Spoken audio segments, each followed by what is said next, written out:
Muy buenos días, bienvenidos a otro especial más de la voz de los corazones.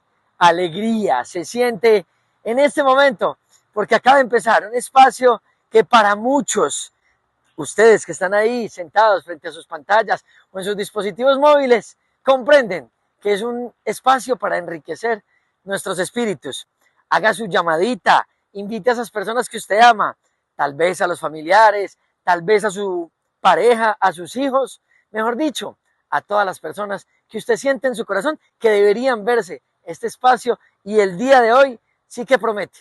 Venimos de tiempo corto atrás haciendo unos especiales con Gabriel Mauricio Cardona, y hoy no va a ser la excepción.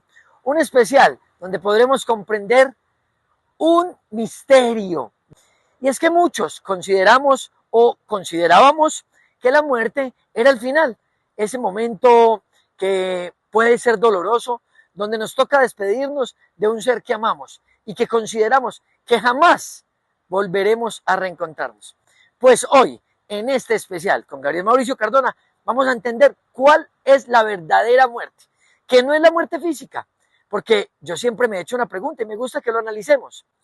Si yo soy padre y a mí me preguntan a los cuántos años quisieras que se muriera tu hijo, pues la primera respuesta que viene inmediatamente desde mi corazón es: yo no quiero que mi hijo se muera. Entonces, ¿por qué nos dejamos manipular en ese momento de la desencarnación como si fuera el final? Si yo le pregunto al Padre Eterno que creó la vida, que creó la creación: Padre, ¿a los cuántos años querés que se muera Juan David? Y él me va a decir: hijo, yo no quiero que te mueras. Yo no creé la muerte. La muerte la crearon allá, en ese planeta donde ustedes están viviendo, del cual ustedes se tienen que levantar y buscar la verdad que está en sus corazones. Yo solamente creé la vida, hijo mío. La desencarnación o ese proceso donde el espíritu deja el cuerpo es un proceso de ascenso, es un proceso de transformación, donde nuestro espíritu, con las memorias que grabó en este espacio terrenal, pues vuelve y toma una siguiente oportunidad para seguir aprendiendo de las leyes universales.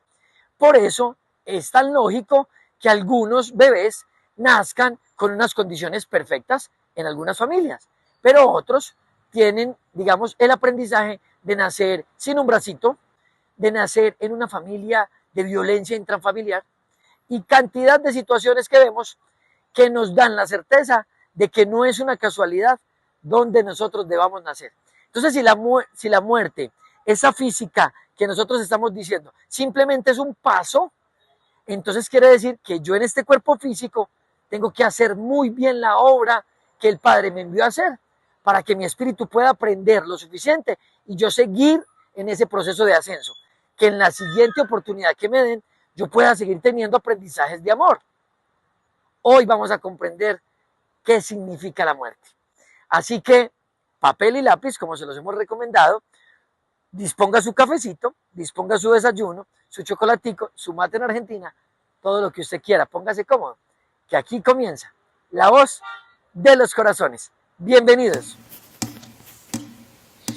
Yo nací en Sudamérica, dentro de mí está cifrado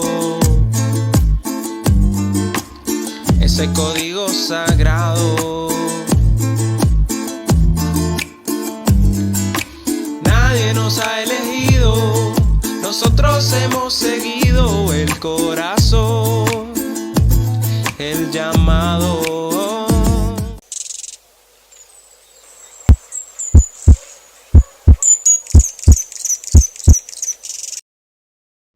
Tenemos entonces que no es que haya varias muertes.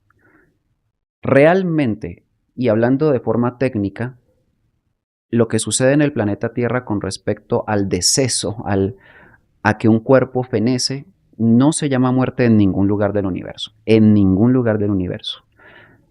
Es disolución del cuerpo físico. El cuerpo físico es materia, es orgánico, indudablemente que es biológico y por ende tiene vida. Bio es vida.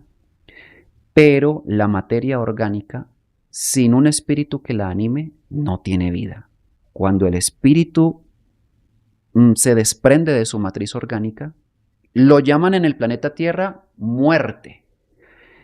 Y si ustedes leen Hermes Trismegisto en el Corpus Hermeticum, él explica lo que realmente sucede allí. Dice, de ninguna manera es muerte. Eso se llama disolución, la descomposición del cuerpo, cuyos componentes vuelven a la Tierra y ésta los recibe y los configura de otras formas para que esos mismos componentes de este cuerpo pasen a estar ya en otros cuerpos, árboles, naturaleza, inclusive pues otros cuerpos, otras criaturas, porque así sucede con la materia, son átomos y están de aquí para allá. Bajo esa condición eso le sucede al cuerpo, pero al espíritu, que es lo que le daba vida al cuerpo, no le sucede la disolución, le sucede la transformación.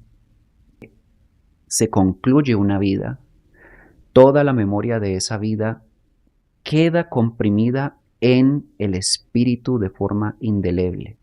El espíritu tiene 7 centros de memoria, 7, luminosos, perfectos, son lo que lo conforma a él. Es como si 7 espíritus conformaran ese espíritu. Aquí en el planeta Tierra lo llaman chakras. No voy a hablar hoy de eso, pero podríamos hablar de eso en un futuro. En este momento no es el tema, pero tiene que ver con lo que les tengo que explicar. Ese espíritu lleva consigo la memoria y no se pierde ni un solo cabello. En todo el conocimiento está escrito así, ni un solo cabello se pierde al momento de pasar de una vida a otra. Esos cabellos son las memorias, los aprendizajes que por experiencia ese espíritu encarnado vivió en su vida y le arrojó un aprendizaje.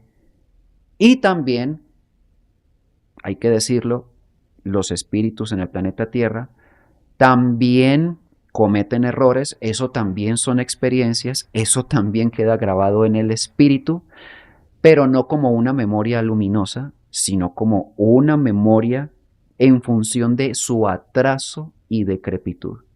Por lo tanto, la memoria y su naturaleza es determinante. Estamos hablando de la vida y estamos hablando de la muerte. La memoria y su naturaleza, de acuerdo a la experiencia que la genere, es determinante. Ejemplo, ¿qué memoria graba un hombre que jala el gatillo de un arma para quitarle intencionalmente la vida a otro individuo? Eso queda como una memoria. Y si lo hace muchas veces, eso queda como una memoria todas esas veces. Y si el individuo no aprende nada con respecto a dejar de hacer eso, porque eso no se hace dentro de las leyes eternas, quitar la vida es el peor error que se comete. Entonces, ese espíritu queda con esa memoria y lo oscurece. Esa memoria lo oscurece. Cuando vuelve a encarnar, esa memoria no se borró, porque la haya hecho antes. Y por leyes de causa y efecto, al volver a encarnar, porque no se le quita la encarnación, no todavía, ese espíritu nace con los efectos de las causas que generó en su vida anterior. Y ahí es donde cada individuo experimenta su propio castigo y deshonor. Castigo entre comillas, no es un castigo de Dios, es el efecto de sus propias causas. Ahí Dios no tiene nada que ver porque Dios no fue el que jaló el gatillo, fue ese individuo. Y eso, dentro de las leyes del universo, genera un desbalance.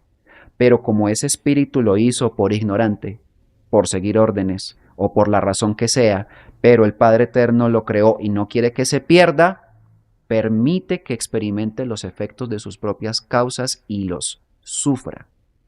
El Padre Eterno lo permite, no lo va a evitar. Aunque él, ese espíritu, le diga, Padre Eterno, ¿por qué permites que me pase esto? Pues para que aprendas, mijo. Para que aprendas, porque yo necesito que tú aprendas. Tú no me oyes a mí. Mira todo lo que hiciste. Si me oyeras a mí, que me tienes por dentro, pues tú no harías eso. Entonces, como no me oyes, pues ahí está.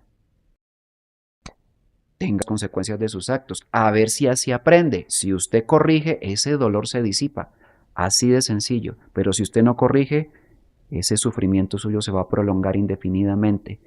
¿Qué puedo hacer yo siendo el Todopoderoso? Esperar pacientemente a que tú, creación mía, que te di mi alma, me encuentres por dentro algún día en alguna de tus vidas, aunque sufras 1000 años en tremendo atraso, autodestruyéndote, yo te espero. Ese es el amor del Padre Eterno. Ese es el amor a la vida que Él creó. Porque fácil es, este me salió mal hecho, borrémoslo. Este se desvió, eliminémoslo. Este se porta mal, castiguémoslo. Eso no funciona. No existe un padre castigador. Eso es un invento de el Antiguo Testamento y de religiones antes de Cristo. Antes de Cristo existía el culto a dioses castigadores. Cuando Jesús llega a la tierra, los dioses castigadores ya existían. No tienen nada que ver con el Padre Eterno. Son dioses que él dice claramente, son demonios. Los demonios están en el Apocalipsis tipificados como una organización extraterrena que cayó aquí a la tierra, es decir, que eso ni siquiera es humano, ni siquiera. Bueno, aquí entraríamos a hablar de asuntos de extraterrestres, de ufología, de un montón de cosas que he hablado mucho de eso estos últimos 8 años. Todo está en el canal de Niño Nuevo para que lo puedan estudiar. Vamos aquí a ir al punto.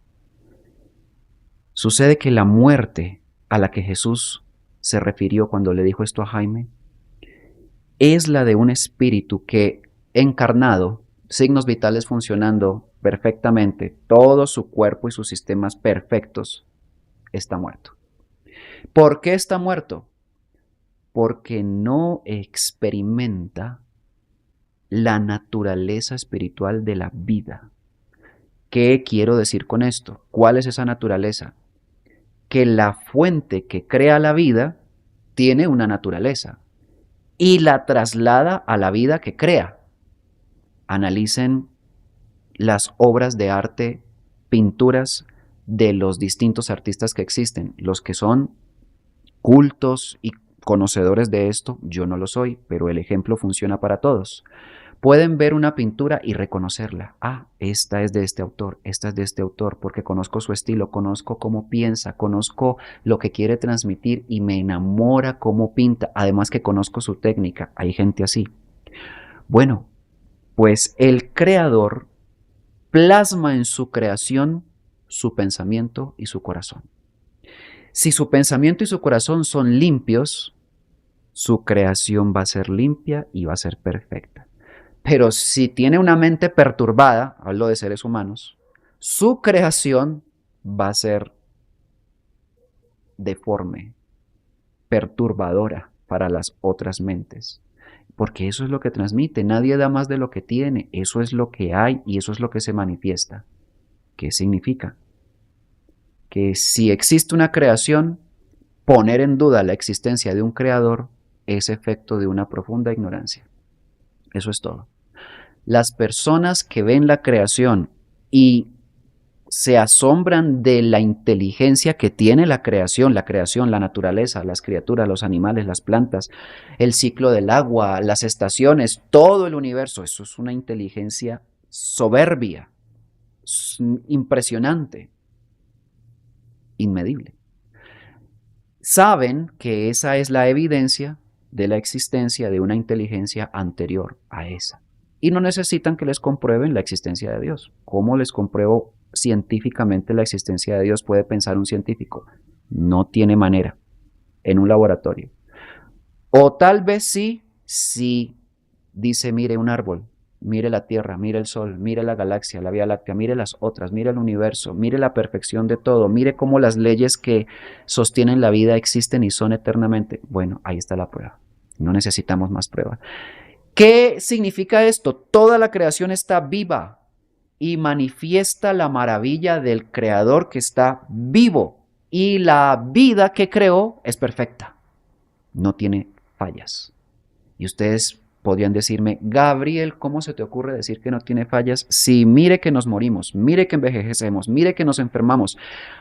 Al Padre Eterno nosotros le quedamos mal hechos. Además, mire cómo nos comportamos, mire los errores que cometemos. Si nos hubiera hecho perfectos, aquí nadie se equivoca, aquí nadie se corrompe, aquí nadie roba, aquí nadie mata. Aquí todo el mundo sería paz, amor y armonía, como en otros lugares del universo, los que ya saben que así es. Bueno, planifiqué esta transmisión con base en las preguntas de ustedes. Ahora vamos a pasar a ellas. Ya las tenemos seleccionadas para este trabajo. Y deben saber que el Padre Eterno sí hizo todo perfecto, pero le dio libertad al ser humano para perfeccionarse por su propia voluntad. Parte de la perfección es la libertad. Sin libertad no hay perfección. Si una criatura está sometida a la voluntad de otra criatura, allí no existe la perfección, porque donde hay esclavitud, los principios de vida se interrumpen, hay una interferencia. Y cuando existe esa interferencia, se da lugar a otras situaciones emparentadas con el orgullo, el egoísmo, el miedo, la vanidad, el dolor, el sufrimiento, el deseo, el placer, la materia, muchas cosas, la congoja, la vanidad, la depresión, cuando hay una interferencia o una interrupción a los principios de vida de cualquier criatura. Por lo tanto, la libertad hace parte de la perfección. Miren un ave cualquiera y verán que está hecha para volar. Métanla en una jaula. Esa ave no deja de ser perfecta por estar en una jaula, pero se interrumpió su principio vital de su naturaleza, de su creación, de lo que es en esencia, y tiene que volar. Eso entonces es imperfecto, eso es una causa imperfecta, eso no se hace. ¿Quién lo hace? El ser humano. ¿Por qué lo hace? ¿Porque es imperfecto? No, porque es ignorante. Es ignorante de los principios que le dan lugar a una creación perfecta. ¿Y es ignorante porque su naturaleza es ser ignorante? No. Es ignorante porque hay una fábrica de ignorancia instalada en el planeta Tierra. Y esa fábrica no la instalamos los seres humanos para producir nuestra propia ignorancia. Esa fábrica la instaló un ente foráneo a este planeta denunciado en todas las profecías, incluyendo a Jesús. Diablo, Satanás, serpiente antigua, todo eso que está allí, bueno, ya habrá el día y el momento para meternos profundamente en eso. Con narrativas de odio, con sistemas políticos, con ideologías, con filosofías y con teorías para educar a las naciones y hacerlas pensar que son eruditas, sabias, por entrenarse en esas teorías y conocimientos que son falsos y producen ignorancia. Y la ignorancia produce el error. El error que no te das cuenta que es un error. Eso es peor. Si yo me equivoco y me doy cuenta, maravilloso, lo corrijo. Pero si me equivoco y creo que está bien, ¿cuándo lo voy a corregir? Esa es la ignorancia más oscura, terrible y peligrosa. Y es fabricada. Fabricada. El ser humano ha sido víctima en este planeta de los entes que promueven la estupidez y la ignorancia. Y se visten de saco y corbata y la promueven por todas partes. Como tal, ¿eso es culpa de Dios? No lo es. ¿Es culpa del hombre? No lo es. Ya lo dije, es el culpable, es esta organización, entes sin alma, están muertos, ellos están muertos. Pero si no somos culpables, entonces ¿qué hay que hacer? Y si Dios no es responsable, entonces ¿cuándo se va a meter? No.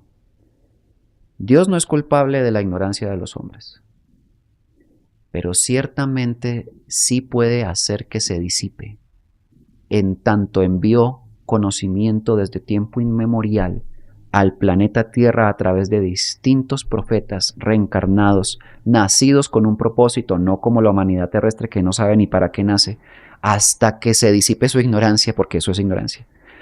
Hay gente que sí sabía para qué nacía y hacen parte de la historia de ese Nuevo Testamento del cual te hablé al comienzo. Y esas personas enseñaron para disipar la ignorancia. ¿Qué enseñaron? La naturaleza de Dios. ¿Cuál naturaleza? Eso es religión. Para nada. Enseñaron la naturaleza de la vida, de la creación, de las leyes perfectas que mantienen todo en armonía para que el hombre que las conozca, viéndolas, no tenga excusa para decir, eso es imposible de ver. No, si está viendo toda la creación, solamente hay que abrir los ojos y pueda incursionar en las leyes que sostienen una creación perfecta y así se deje de equivocar tanto consigo mismo, con los demás, no porque sea malo, sino porque es ignorante. Conclusión. Hay un plan para exterminar la ignorancia de los hombres. Y ese plan es conocimiento de la verdad absoluta. Uy, palabra dificilísima, súper pesada, verdad absoluta. Antes de que me tilden de tener gran vanidad porque estoy diciendo que tengo la verdad absoluta, cosa que no estoy diciendo. La verdad absoluta existe. No es relativa en el sentido de que cada quien tenga una comprensión de ella. Cada quien puede tener una comprensión de ella, pero eso no significa que la verdad esté incompleta o que sea del tamaño de lo que yo he logrado comprender.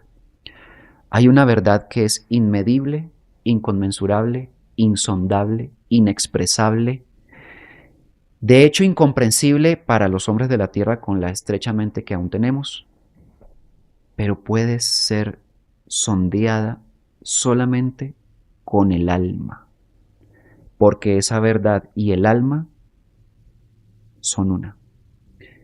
Y esto que acabo de decir es ya tan profundo que ninguna mente acostumbrada a pensar como se piensa en la tierra, acorde a las teorías que se enseñan aquí para entrenarnos en la idiotez, no se puede asimilar, porque no son conceptos. Entonces, estamos hablando de la muerte. Pero para entender la muerte hay que entender la vida. Si no se entiende la vida, no se entiende la muerte y todos vamos a estar equivocados siempre. La vida solamente comienza a experimentarla un ser humano cuando sale de la ignorancia de la primera fuente que lo creó todo. Y puede entender que ella está manifiesta en todo. Aquí la gente quiere ver a Dios. Eso es efecto de una profunda ignorancia. Dios no se ve. Dios no se puede ver con estos ojos de la carne. Con estos que yo veo y ustedes ven, no se puede ver a Dios. Él es espíritu. Los espíritus no se tocan ni se ven. Pero no hay nada más manifiesto que el Padre eterno. Es invisible, pero no hay nada que tenga más evidencia de existir que el Padre eterno. Él se mantiene en el silencio, sin revelarse, pero se revela a través de las cosas que hace. Y solamente en toda la creación hay un ser capaz de comprenderlo, y es el hombre. No hablo del hombre de la tierra, no hablo de una teoría antropocentrista, porque es que eso es lo que los eruditos dicen, eso es antropocentrismo, ya es la teoría de Nietzsche. No, en lo absoluto, Nietzsche era un gran ignorante que todos creen que era sabio y por eso leen un poquito de él y ya se creen sabios. No sabía nada. El hombre es en el universo, y no hablo del terrestre, el universo está lleno de humanidades. Fue la creación a la cual se le dotó de alma, y en esa alma al ser interior que todos tenemos, que nos habla. Y en ese ser interior la capacidad de comprender todo el universo. Y el universo no es todo lo que hay, porque también es verdad que la creación se expande constantemente y el universo de hoy no es el mismo universo de dentro de 1000 años, ni dentro de 1.000.000 de años. De hecho, no es el universo de mañana, porque mientras estamos hablando están naciendo nuevas estrellas en distintos lugares de este inmenso universo, ahora mismo en este instante. Todo está moviéndose, todo está cambiando, todo está transformándose y todo es perfecto. Sucede que el hombre es el único capaz de comprender eso, si quiere. El pajarillo no es capaz de comprenderlo. Está dotado para otras cosas, pero no tiene la conciencia de comprender quién es en el universo y mucho menos de comprender la creación. El hombre sí la tiene. ¿Y por qué este ente que está en la tierra, que fabrica ignorancia, la fabrica solo para los hombres. Ahí está demostrado, porque solo los hombres pueden comprender a Dios. No la pueden comprender las vacas, ni los perros, ni los gatos, ni los pájaros, ni los peces. Por eso, si ellos pudieran y tuvieran esa conciencia, la rebelión que está aquí también fabricaría ignorancia para tener embrutecidos a las vacas, a los peces y a los pájaros, pero a los únicos que buscan tener embrutecidos en los vicios, en el alcohol, en la degeneración, en la estupidez, en la materia, es al hombre. ¿Quieren pruebas de eso? Miren el sistema actual, las ciudades, y eso es. ¿Por qué les digo todo esto? Porque es que esa es la muerte de la que habló Jesús. Deja que los muertos entierren a sus muertos. El cadáver estaba tan muerto como los que lo estaban cargando, porque espiritualmente ese cadáver nunca vivió y cuando murió, murió sin experimentar la paz, la vida, cargado de errores y de sufrimientos, como hoy en día muere toda la gente sin experimentar la paz y la verdadera felicidad. Cargado de errores y de sufrimientos, en este planeta nadie muere feliz y en paz. Nos vamos de aquí con una carga de conflictos, con una carga de rencores, con una carga de muchas cosas, y muchas veces cuando se está en el lecho de muerte, la persona no se quiere ir con eso, y busca pedir perdón, pero es que ya es al final, aunque eso es muy bueno, eso es maravilloso, eso hay que hacerlo en vida, pero es también una prueba fehaciente de que la forma en la que se vivió no era vida verdaderamente, eso era un sufrimiento constante, un dolor constante, un egocentrismo constante y una muerte constante. Los muertos que entierran a sus muertos no era una cosa de hace 2000 años solamente para Jaime y su papá, sino que es algo vigente en todos los habitantes de la tierra en tanto no se entienda la verdad de la vida. Como tal, ¿de esa muerte se puede salir? Esa pregunta abre el entendimiento de por qué vino Jesús a la tierra. ¡Claro! Vino para resucitar a los muertos. Y todas las personas piensan, los muertos que están enterrados 3 metros bajo tierra, pero ¿cómo hago si ya los cremamos y todos los que cremamos ya no tienen cuerpo? ¿Cómo se van a resucitar? No, eso es Dios, Él agarrará las cenizas y volverá a hacer el cuerpo. Piensan otra vez basados en mucha ignorancia las personas.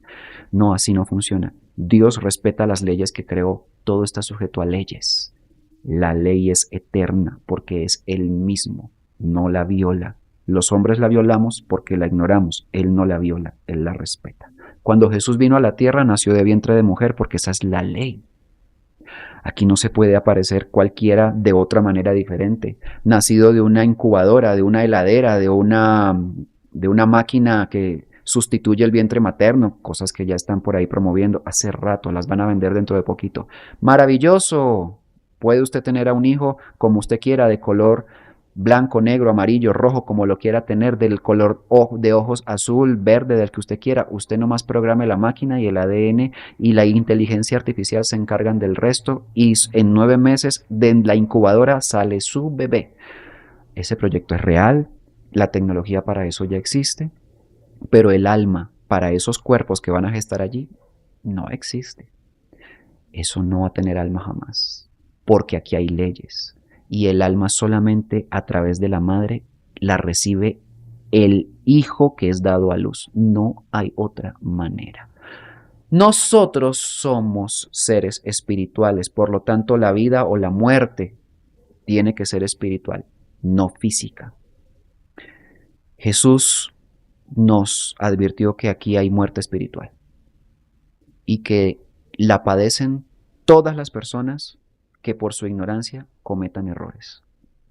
Esos errores se llamaron en el tiempo de él pecados, palabra que les he dicho siempre que me cuesta mucho usar, entonces yo siempre lo explico, porque el pecado está cargadísimo de religiosidad, misticismo, culpabilidad y un montón de cosas que las religiones se han encargado de hacer. Pero Jesús no hablaba del pecado bajo esa connotación. Él decía, el pecado es el error. Si yo me equivoco y le hago daño a otro, eso es un error. ¿Los 12 apóstoles eran pecadores cuando Jesús los llamó? Claro. Hasta después de haberlos llamado seguían siendo pecadores. ¿Por qué? ¿Cuánto le costó a Pedro perdonar a Mateo? ¿Cuánto le costó a Mateo entender a Pedro? ¿Cuánto tiempo duró ese conflicto? Y la división, la separación, el resentimiento es un error. Y el error, vas a estar de acuerdo conmigo en esto porque todos lo hemos vivido, el error te hace sufrir. El error duele. El error se siente una agonía por dentro. Cuando alguien que tú amas, tú lo hieres y a ti te duele porque lo amas, a ti te duele más el error que le causaste al otro porque el otro está sufriendo por tu culpa. Eso duele. Bueno, hay gente ya bastante fría que ni siquiera eso le duele, pero a nosotros nos duele eso. Vivir así no es vivir. Entonces, ahora sí podemos concretar la idea. Muerte es experimentar todo lo contrario a la paz, al amor y a la libertad, que es la perfección de la vida real, de todas las criaturas del universo. Vamos, si pusimos de ejemplo un pajarillo, pero cualquier criatura goza de libertad en la naturaleza. Es libre, es bella, es perfecta. La vida de un pajarito es perfecta. La vida de una vaca sin la intervención humana es perfecta. La vida de cualquier criatura del universo es perfecta. ¿Por qué la de los hombres, siendo que tenemos la capacidad que no tienen los animales, no lo es? La muerte es experimentar el dolor y el sufrimiento producidos por dos puntos: el orgullo, la soberbia, la vanidad, el rencor, el resentimiento, la ambición, la codicia, el apego, que se confunde constantemente con amor, y el amor también con sentimentalismo. Sentimentalismo es un desborde emotivo. El amor es sereno, es pacífico y es perpetuo. No es un sentimiento, el amor no lo es. La congoja y todo lo parecido que devenga de lo que acabo de mencionar. Las personas que gustan y buscan constantemente experimentar el placer físico de sensaciones siempre trae como consecuencias dolor y sufrimiento, porque la vida, como no es el cuerpo, que no es la vida real, vivir para satisfacer sensaciones corporales es un tremendo error. El vacío espiritual que eso produce es enorme e incomprendido porque ni siquiera se sabe qué es ese vacío. La lista es larga, pero ya se entendió la idea. Todos los que vivan imbuidos en ese tipo de sentimientos y sea algo constante en la vida, esos hombres están muertos. Aunque respiren, aunque trabajen, aunque duerman, aunque coman, aunque caminen. ¿Quién dijo que la vida era comer, caminar y dormir y trabajar? Están muertos. Hemos acabado de dar una revelación para quien la haya comprendido en este momento. La humanidad del planeta Tierra está muerta. A excepción de unos pocos, sí. Bien por ellos, pero no importa en este momento eso. La pregunta es, ¿yo estoy vivo? Esa es la pregunta que debes hacerte tú que me estás escuchando en este momento, que has llegado hasta esta altura del programa. ¿Estoy vivo o estoy muerto? Yo me siento vivo porque me fui a la playa y me senté a tomar el sol, a broncearme y dije, esto es vida, es la vida que me merezco. No, eso no es estar vivo, eso es relajarse. Eso es desestresarse de las cosas de la ciudad y el trabajo. Pero cuando se te acaben las vacaciones y el tiempo en el hotel y la plata, tienes que volver allá y otra vez a morir. Si es que eso era la vida, pues ahí está. Se te acabó la vida. Eso no es vivir. Esa es otra gran confusión. Si experimentamos dolor y sufrimiento por el daño que le causamos a otros en ignorancia, porque no es que sea intencional, aunque si es intencional es peor, o el que nos causamos a nosotros mismos por nuestros vicios, que son por ignorancia, nosotros estamos experimentando la muerte. Para los hombres de las estrellas, para Jesús, para el Cristo, para todos los habitantes del universo, cuando miran el planeta Tierra, dicen, como viven los terrestres, es la muerte. Es la única muerte que existe. A nosotros nos engañaron para que pensáramos que la gran calamidad llamada muerte es cuando dejamos el cuerpo. No nos dicen nada de qué significa dejar el cuerpo. Entonces, debemos concretar que esa no es la muerte y no nos debería preocupar tanto. Debería preocuparnos más es que cuando llegue ese día de dejar el cuerpo, hayamos vivido de verdad. Que no nos vayamos con ese montón de deudas, no hablo de deudas económicas, hablo de todos esos rencores, resentimientos, errores de orgullo, vanidad, lo que ya cité. Irse así es dificilísimo para una persona desprenderse del cuerpo cuando tiene tantas deudas con otros. Es muy complicado, no quieren dejar el cuerpo, quieren empezar a pedirle perdón a todos, quieren resarcir, quieren arrepentirse, de hecho lo hacen, pero no tienen cómo corregir, quieren corregir el error y no pueden y no se desprenden. Es una tortura gigantesca dejar el cuerpo bajo esa condición. Qué maravilla es que alguien llegue a ese día, no importa cuál ni cómo, pero llegó a ese día, porque ese día nos va a llegar a todos, por si no habías pensado en eso. Nos va a llegar a todos, no es algo malo, pero sí es muy malo si llega ese día y nosotros no tuvimos vida. Y toda la memoria espiritual que grabamos fue para degeneración, errores, y eso después sigue siendo una carga en la vida siguiente. Y si no aprendemos a enderezar eso en la siguiente vida, va a convertirse en un lastre que nos va a apartar de la vida real. Esto no es un asunto de una sola encarnación. Por lo tanto, no es algo como que uno pueda decir, bueno, pues vivamos la vida así como está y ya veremos en la siguiente cómo enderezamos esto. Lo que pasa es que, de acuerdo a todo el conocimiento que nos advierte acerca del tiempo que concluye, a nosotros se nos acabó el tiempo para andar jugando a enderezar el camino. Estamos en el tiempo en el que todas las señales de las profecías se están cumpliendo, crean o no en ellas, no importa. La guerra está, el anticristo está por aparecer, todas las señales del caos venidero está, y el fin del mundo, que es el fin del sistema, que no sirve para nada, es algo inminente, porque si estuviera sostenido en las leyes que rigen el universo, este sistema no se acabaría jamás, sería eterno, perpetuo, y además sería perfecto.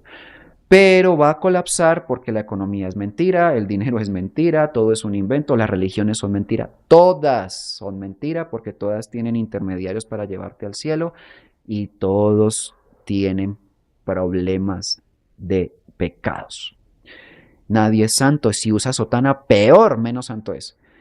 Y la guerra o el aparato militar que la hace, todo eso es mentira, la política es mentira. Y eso es el sistema, 4 poderes. No son reales, por eso van a colapsar. ¿Qué es lo que nos dicen las profecías? Que el tiempo en el que iban a colapsar sería este. Desde Daniel hasta todo el capítulo de Mateo, para no ir muy lejos, pero si quieren investigar más, váyanse a Solar y Parravicini y váyanse a todos los que ustedes puedan ver que tienen conexión con esta misma sabiduría y todos dicen lo mismo. El tiempo concluye, todo se acaba, las señales son estas, nación contra nación, reino contra reino, habrá pestes, terremotos en diferentes lugares, todavía no es el fin, primero hay que predicar el evangelio de la vida, que no es el que está en la Biblia, sino este del que estamos hablando, la verdad directamente dicha, para que todo el mundo la entienda y tome sus decisiones, y cuando se haya terminado de predicar ese evangelio del reino, que es el mismo de la vida, es lo mismo, entonces si viene el fin, los que entendieron la vida, viven de acuerdo a ella porque resucitaron de la muerte, porque entendieron que estaban muertos, y a esos no les pasa nada. A esos no les pasa nada. Otro engaño, la salvación. Nadie nos va a salvar, es mentira. Blasfemia, Gabriel, ¿cómo te acabas tú de comprometer si Jesús dice, el Dios dice, la Biblia dice que sí hay salvación? Yo no la estoy negando. Yo lo que estoy diciendo es que ni Jesús, ni Dios, ni la Biblia te va a salvar. Ni el cura, ni el párroco, ni el anticristo, ni nadie. Ni el político. Te salvas tú con el conocimiento que logres entender aplicar en tu vida, salir del error, de la muerte, pasar de este lado, y eso te permite incursionar en las leyes y la misma tierra te reconoce, el mismo universo se da cuenta que tú existes, porque como estás muerto, el universo te toma como muerto, pero si tú resucitas, el universo dice, wow, el universo tiene espíritu, estoy hablando del espíritu del universo. Dice, este resucitó, vamos a ponerlo de este lado, se va a caer tal ciudad que se va a inundar, pero este hombre que resucitó, este hombre merece el nuevo tiempo, el futuro, este que todas las profecías han prometido, este que yo he prometido. A este hombre lo preservan. ¿Cómo lo preservan? De múltiples maneras, múltiples maneras. Ahí hay intervención de muchas fuerzas de las que también hablaremos después. Pero si no es así, entonces los muertos ya estaban muertos. Van a desencarnar, pero es que desencarnar no es un problema. Hemos desencarnado muchas veces y aquí estamos. Ese no es el problema. El problema es que ya se les acabó el tiempo para vivir, para entender la vida, porque en ese nuevo tiempo no pasan sino los que entendieron la vida y ya vivían de acuerdo a la verdad. ¿Cuántas religiones se necesita para eso? Ninguna, todas van a colapsar. Las religiones han contribuido ostensiblemente a mantener la muerte, porque la muerte deviene de la ignorancia y las religiones son unas fábricas de ignorancia impresionantemente eficaces. La creencia es la prueba de ello. El que tiene creencias y no las comprueba para verificarlas, se queda en la creencia. Cuando las comprueba, dejan de ser creencias, se convierte en sabiduría, se convierte en conocimiento verdadero. Cuando es creencia, no sirve, es ignorancia, es conocimiento sin aplicación y es muerte. Por la creencia, 1.800 millones de musulmanes se le arrodillan 5 veces al día a un Dios que es falso. ¿Por qué digo que es falso? Porque el verdadero dice, no exijo a los hombres honores para mi nombre, entonces no te tienes que arrodillar 5 días para adorarme.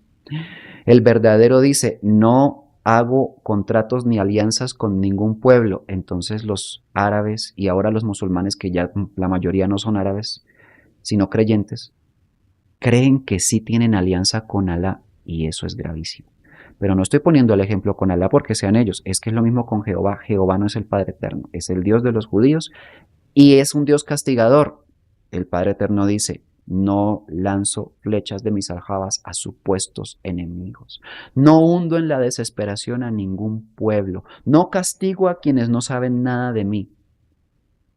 Eso no suena a Jehová, no suena a Alá, allá es al revés. Entonces, la gente que cree en ese Dios es mala. No, es ignorante. La mala es la ignorancia. A la que hay que atacar es a la ignorancia. La enemiga es la ignorancia y el que la perpetúa, ese sí es enemigo. Tu enemigo no es tu prójimo, tu enemigo no es el que te ofende. El que te ofende lo hace por ignorancia. Si tuviera conocimiento y lo aplicara, él no te ofendería. Así puedes entender mejor a tu hermano, a tu amigo, a tu esposa, a tu esposo, a tu propio hijo.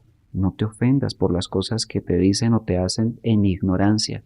Considera que tú también has sido ignorante y has dañado y ofendido a muchas personas por lo mismo. ¿Y cuánto hubieses querido que te comprendieran? Hazlo tú. Y comenzamos una batalla contra la ignorancia. Estamos en guerra contra la ignorancia. Y para destronarla se necesitan conocimientos que no son de los eruditos y sabiondos de la tierra. Son conocimientos de la verdad del universo, del Espíritu, de Cristo, del Padre Eterno, que no están en las religiones. ¿Dónde están? Están a la apertura de tus ojos. ¿Tienes una Biblia en tu casa? Deja de rezar. Comienza a estudiarla, a leerla. Y todo lo que veas que te pueda servir para ser un mejor individuo, ponlo en práctica. No creas en eso, no creas que por repetir, perdona nuestras ofensas como nosotros perdonamos a los que nos ofenden, ya eres espiritual. Perdona la ofensa verdaderamente, no tienes que repetirlo, los rezos no sirven, pero si tú lo haces, destruiste la ignorancia, porque te vas a dar cuenta de algo que no estabas enterado, que es comprender, que es perdonar, que es ayudar. qué es la paz. Se ignora qué es la paz, se ignora qué es la comprensión, se ignora qué es el amor, porque no lo ponemos en práctica y eso no se puede aprender leyendo, eso no se puede aprender escuchando esta charla. Eso hay que vivirlo y la ignorancia se destrona viviendo el conocimiento, no leyéndolo. No leyéndolo. Hay que leerlo porque está escrito, pero es para ir a vivirlo, no para decir soy erudito y conocedor, la ignorancia no existe en mí. No, si dices eso, eres más ignorante que antes de haber leído el libro. Porque hay orgullo, hay ego, no hay voluntad de aprendizaje y de poner en práctica ese saber. Jesús entonces también enseñó una parábola a sus apóstoles. Y sé que todos la conocen. Habla de la muerte por ignorancia y de la resurrección, porque vamos a entrar a la resurrección. Lo que pasa es que había dos hermanos y su padre, dueño de una gran hacienda. Entonces uno de sus hijos, el menor, le dijo a su papá: papá, dame la mitad de mi herencia, yo estoy cansado de trabajar para ti, estoy cansado de esta vida, yo no quiero más ordeñar cabras, ni más juntar cosechas, yo quiero es irme a vivir mi vida y tengo derecho a mi herencia, dame la mitad. El padre, con tristeza, le da lo que por derecho es de su hijo. El hijo menor se va, el mayor se queda, muy juicioso. ¿Y el menor qué hace? Piensen que se fue para Las Vegas. No existían Las Vegas en esa época, pero es que fue a hacer exactamente lo que alguien va a hacer a Las Vegas. Fue y gastó toda la fortuna en dinero, en juegos, en juegos de azar, en burdeles, en cantinas, en vicios, en todo lo que hoy en día existe. Lo que había en ese tiempo es lo mismo que hay hoy, igualito. Y cuando se quedó sin nada, no tenía dónde vivir, no tenía nadie que se interesara en él, porque toda la gente que está por interés simplemente está un día y se va al otro día y no la vuelves a ver nunca. Cuando tú necesitas, no hay nadie. Se quedó solo, perdió todo y terminó durmiendo con los cerdos, que le pidió a una persona dueña de un hato de cerdos que lo dejara comer de las sobras de lo que dejaban esos animales, porque no tenía otro remedio. Cuando dormía con los cerdos y comía lo de los cerdos, pensó dentro de sí: yo donde mi papá no tenía que padecer nada de esto, yo estaba bien, yo no tenía este sufrimiento, esta miseria.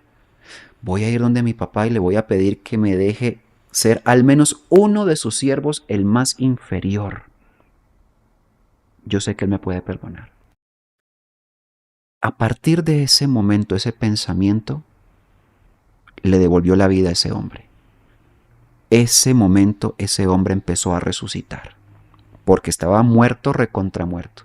Se acerca entonces, su padre lo ve de lejos, todavía no lo identifica, pero su corazón le dice: ese es mi hijo. Todavía no le ve el rostro. Cuando lo ve acercarse, lo ve demacrado, lo ve sucio, lo ve harapiento, ropa rota, descalzo, completamente distinto al que se fue ese día con su herencia.